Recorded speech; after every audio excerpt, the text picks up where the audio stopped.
Psalms 42 through 44, we find that Israel is depicted as being at distance from the sanctuary, defeated militarily, and in derision in the context of battle. And Psalms 42 and 43 give way to Psalm 44, where they cry out to God to release and redeem Israel like He did in the first Exodus. So that they're calling on God to redeem them, to redeem Israel with the same power that was demonstrated in the deliverance of Israel from Egypt, which prefigures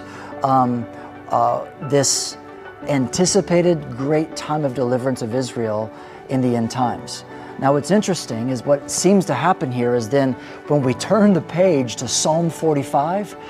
the storyline kind of breaks. Israel's in danger, they're in defeat, they're at distance from the sanctuary, the promises are jeopardized, and the hinge seems to be Psalm 45, where the King of Israel, Jesus, the bridegroom of the nation, the husband of Israel, Yahweh, who is also the King, is the hinge, the answer, who has a sword girded on his side, who will ultimately ride forth in battle for the cause of righteousness, truth, and humility to save Israel, who is then at the end of Psalm 45 exhorted to relate to the king in a way that no other king has ever been exhorted to have Israel relate to. The daughter bride of Israel is exhorted to worship and to see that king as her Lord, the very